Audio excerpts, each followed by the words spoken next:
Hello student, good morning, good afternoon, good evening and good night.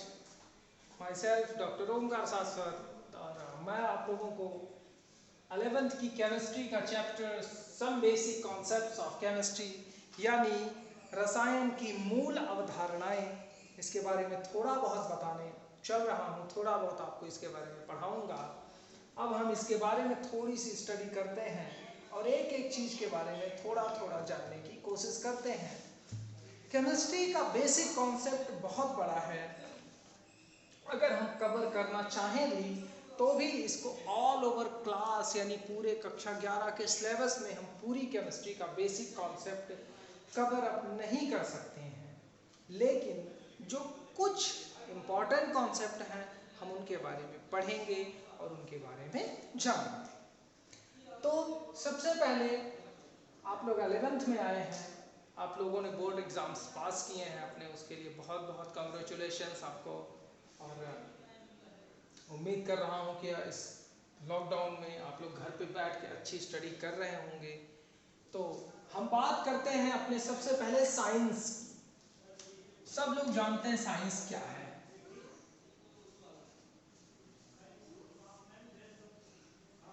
Science होता क्या है, सबसे पहले आप ये जानो। साइंस आया कहाँ से? ठीक, साइंस जो है ये ग्रीक वर्ड है।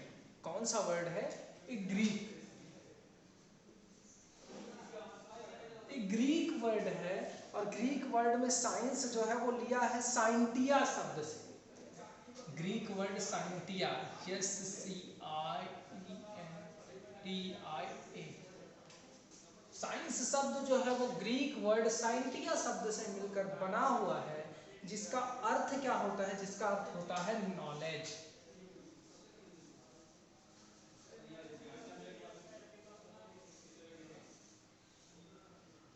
साइंटिया शब्द का अर्थ क्या है? नॉलेज। अब हम जानते हैं साइंस को, डेफिनेशन साइंस की क्या है। तो साइंस की डेफिनेशन आप लोगों ने 11 में, 9 में, इससे पहले बहुत पीछे पढ़ा हुआ है, तो मैं बहुत ज़्यादा इसके बारे में कुछ भी नहीं कहूँगा। आप लोगों को वो पता है साइंस की डेफिनेशन। ठीक, एक बार ऐसे ही रफली जान लेते हैं। सुसंगठित, सुव्यवस्थित और क्रमबद्ध ज्ञान को विज्ञान यानी साइंस कहते हैं। ये सब आपने बहुत बार पढ़ा है। थोड़ा सा हम आगे बढ़ते हैं। केमिस्ट्री के साइंस के पार्ट्स की अगर हम बात करें तो मोस्टली साइंस को 3 पार्ट्स में डिवाइड किया गया। वैसे तो बहुत सारे पार्ट्स हैं आपको, लेकिन जो बेसिक पार्ट्स हैं साइंस के वो 3 पार्ट हैं। कौन कौन से हैं? एक है फिजिक्स यानी भौतिक विज्ञान, और दूसरा है केमिस्ट्री,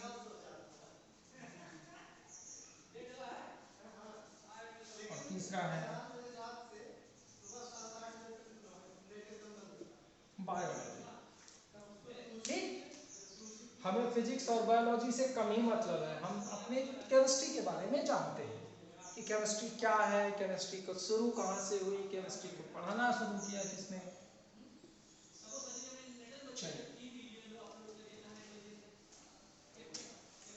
ऑनेस्टली अगर मैं कहूँ तो केमिस्ट्री तब से है जब से मानव का विकास हुआ है। बात आप समझिए कि केमिस्ट्री तब से है जब से मानव का विकास शुरू हुआ है। यानी हम किसी ना किसी तरीके से कुछ ना कुछ करके अपने आप को केमिस्ट्री से जोड़े हुए हैं। तो इस तरह से तो हम कह सकते हैं केमिस्ट्री बहुत कुछ है। बट मॉडर्न केमिस्ट्री क्या है, यानी आधुनिक रसायन विज्ञान क्या है, ये जानते हैं। अगर हम मॉडर्न केमिस्ट्री की बात करें तो हम कह सकते हैं, हम किसके बारे में बात कर रहे हैं लिख लेते हैं भाई।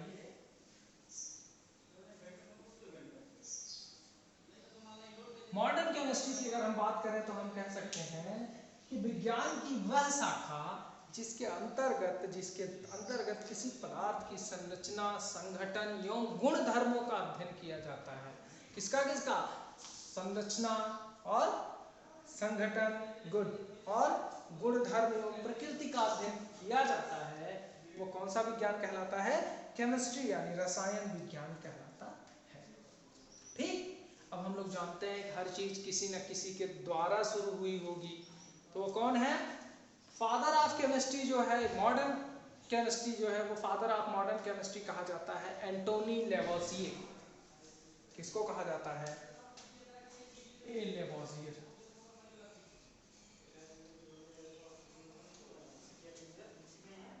ये साइंटिस्ट थे मॉडर्न केमिस्ट्री, आधुनिक रसायन विज्ञान का पिता एंटोनी लेवोसियर को कहा जाता है।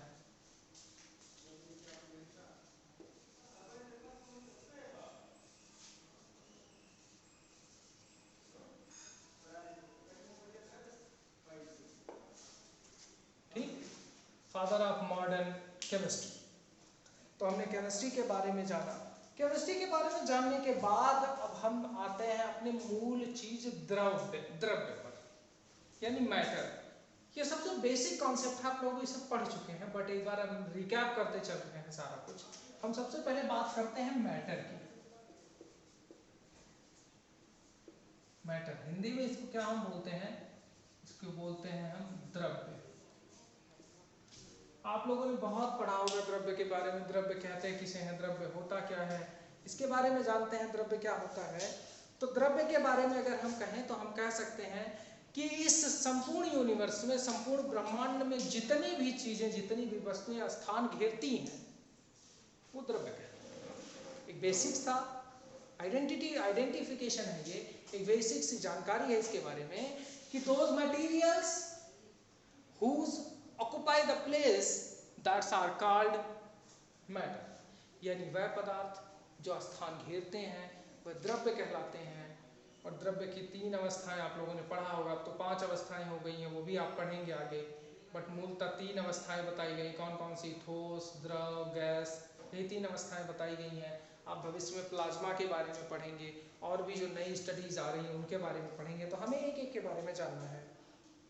तो हमने अभी बात की किसके बारे में? आपसे द्रव्य के बारे में। द्रव्य क्या है कि वह वस्तुएं जो स्थान घेरती हैं, जो क्या करती हैं? स्थान घेरती हैं, वह द्रव्य कहलाती हैं। अब उसमें कुछ भी हो सकता है, मेरा ये व्हाइट बोर्ड हो सकता है, मेरा ये मार्कर हो सकता है, मैं खुद हो सकता हूँ, और क्या हो सकता है? मेरा ये डस्टर भी हो सकता है जिससे मैं इस व्हाइट बोर्ड को इरेज कर रहा हूँ। तो बहुत सारी चीजें हो सकती हैं जो भी स्थान घेर रही हैं, तो सारी चीजें किस में आ जाएंगी?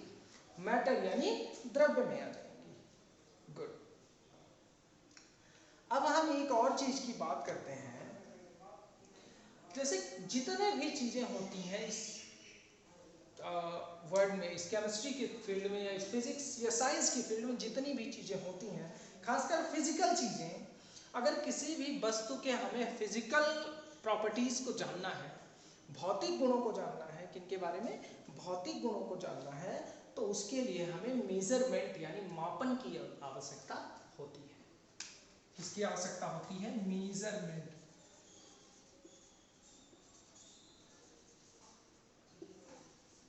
इसकी हमें आवश्यकता होती है। ठीक, तो हम बात कर रहे हैं मेजरमेंट की, यानी हम कह सकते हैं कि किसी भी वस्तु के भौतिक गुणों को जानने के लिए मेजरमेंट यानी मापन की आवश्यकता होती है। और संपूर्ण विश्व में मापन का जो सबसे मूल मापन का सबसे जो मुख्य कार्य है वो SI यूनिट के द्वारा किया जाता है। किसके द्वारा किया जाता है? SI unit. ठीक, चलिए।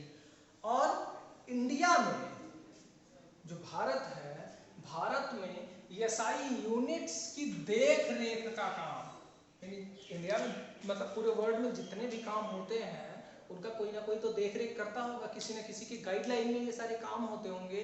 तो उसी तरह से इंडिया में जो SI यूनिट्स की देख रेख का काम है वो एक लेबोरेटरी करती है जिसका नाम है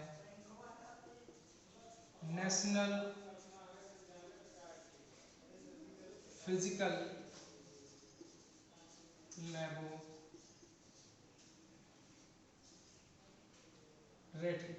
ठीक, और जो भी जिस भी कंट्री की लैब या इंस्टीट्यूट इन SI यूनिट्स की देख रेख करती है उसे NMI कहा जाता है। NMI means national measurement institute.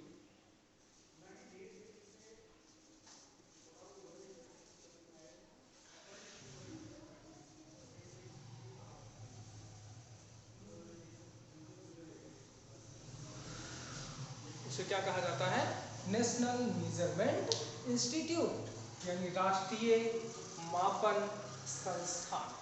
तो भारत में इसका जिम्मा राष्ट्रीय भौतिकी प्रयोगशाला को दिया गया है, जो सारे एसआई यूनिट्स की मॉनिटरिंग करता है, सारी एसआई यूनिट की देखरेख करता है। हम एक एक चीजों के बारे में ब्रीफली थोड़ा थोड़ा जानते हुए चलते हैं।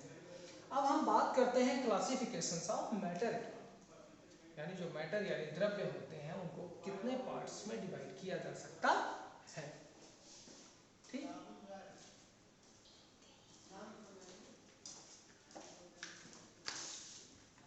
चलिए हम बात करते हैं क्लासिफिकेशंस ऑफ मैटर की।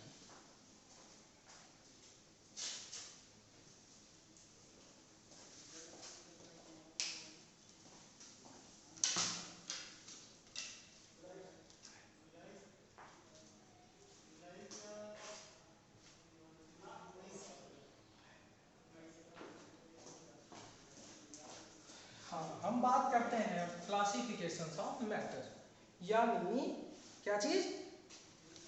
वर्गीकरण। मैटर का जो वर्गीकरण है यानी क्लासिफिकेशन है, खासकर हम केमिस्ट्री की बात कर रहे हैं तो हम केमिकल क्लासिफिकेशन की हम बात करेंगे। ठीक, देखो क्लासिफिकेशन ऑफ मैटर यानी दो तरह से मैटर को क्लासिफाइड किया जा सकता है, एक तो फिजिकल क्लासिफिकेशन और एक केमिकल क्लासिफिकेशन। तो मैं यहाँ एक पूरा चार्ट ड्राइव कर रहा हूँ, आप लोग इसको ध्यान से देखिए। तो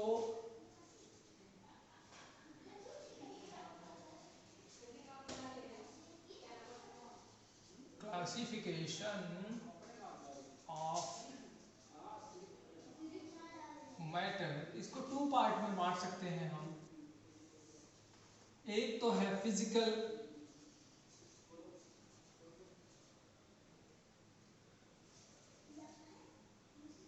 और दूसरा है केमिकल।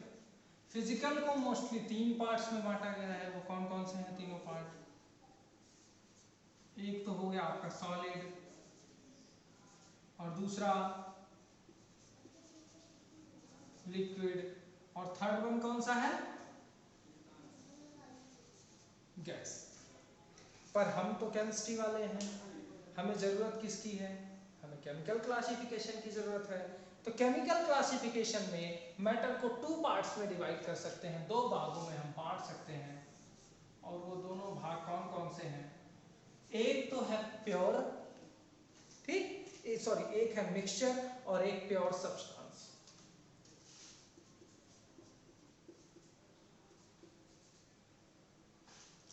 एक कौन सा है? मिक्सचर, और दूसरा है प्योर सब्सटेंस।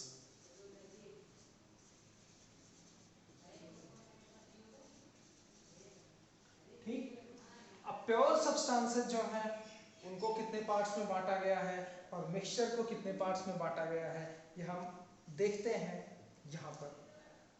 ठीक, एक एक के बारे में हम जानते हैं। सबसे पहले मिक्सचर की अगर हम बात करें तो जो ये मिक्सचर है इसे भी दो पार्ट्स में बांटा गया है।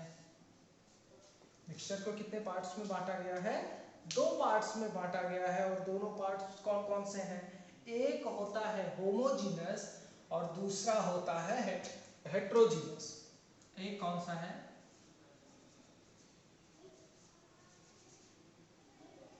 Homogeneous,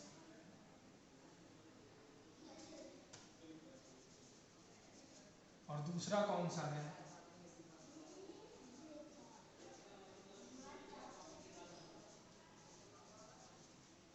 heterogeneous. और प्योर मिक्सचर जो है उसको भी दो पार्ट्स में बांटा गया, प्योर सब्सटेंस को। एक है एलिमेंट और दूसरा है कंपाउंड।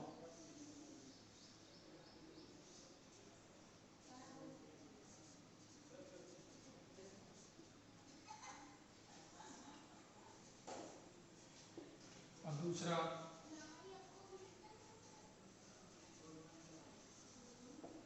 कंपाउंड्स।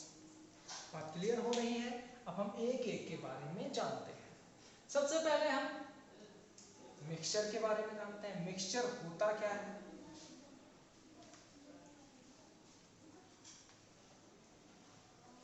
ठीक, मिक्सचर का मतलब होता है मैटर, यानी those matter which are containing two or more pure substance, यानी वह पदार्थ या वह चीजें जो दो या दो से अधिक शुद्ध पदार्थों से मिलकर बनी होती हैं और उनकी एक इंडिविजुअल यानी एक अलग गुण उनमें होता है, वो क्या कहलाते हैं? मिक्सचर कहलाते हैं। बात समझ रहे हैं? मिक्सचर क्या होते हैं? वह पदार्थ जो दो या दो से अधिक प्योर सब्सटेंस से मिलकर बने होते हैं और वो एक अपनी यूनिक आइडेंटिटी रखते हैं, वो मिक्सचर कहलाते हैं। और मिक्सचर दो प्रकार के होते हैं, एक होता है होमोजीनस और दूसरा होता है हेट्रोजीनस। होमोजीनस क्या होते हैं? यानी वह मिक्सचर जो क्या करते हैं, एक अपनी यूनिफॉर्म, कैसी? अपनी एक यूनिफॉर्म कंपोजिशन रखते हैं, ठीक, वह कहलाते हैं प्योर मिक्सचर, सॉरी वो होमोजीनियस कहलाते हैं, सॉरी। यानी इसको अगर हम लिखें तो कह सकते हैं मिक्सचर हैविंग क्या चीज? Uniform composition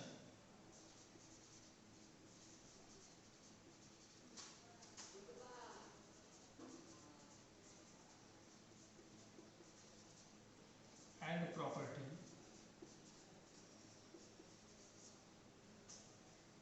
called homogeneous।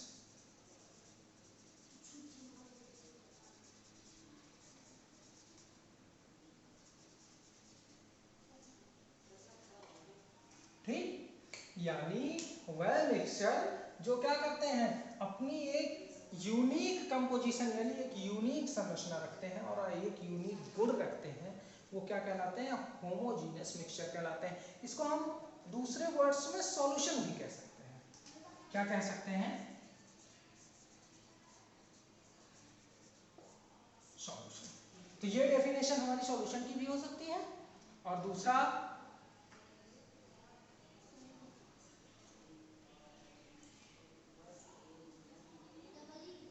यदि वह मिक्सचर यानी मिक्सचर डोंट हैव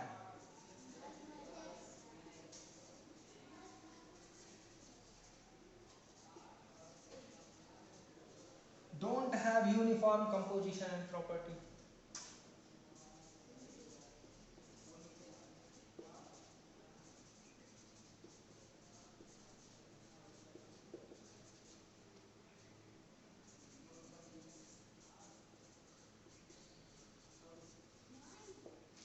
यानी वह मिक्सचर जो एक यूनिफॉर्म कंपोजिशन और प्रॉपर्टी नहीं रखते हैं, वह हेट्रोजीनियस मिक्सचर कहलाते हैं। ठीक, ये हो गया आपके पास हेट्रोजीनियस का। अब हम दूसरा किसके बारे में बात करते हैं? चलिए हेट्रोजीनियस का कोई एक एग्जांपल जान लेते हैं, जैसे mixture of salt and sugar. Example क्या है? Mixture of salt and sugar, ठीक, यानी चीनी और नमक का मिक्सचर। इनकी कोई एक यूनिक कंपोजिशन तो होगी नहीं और इनका जो गुण होगा वो भी अलग अलग होगा। ठीक, अब हम बात करते हैं अपने दूसरे की, यानी प्योर सब्सटेंस यानी शुद्ध पदार्थ।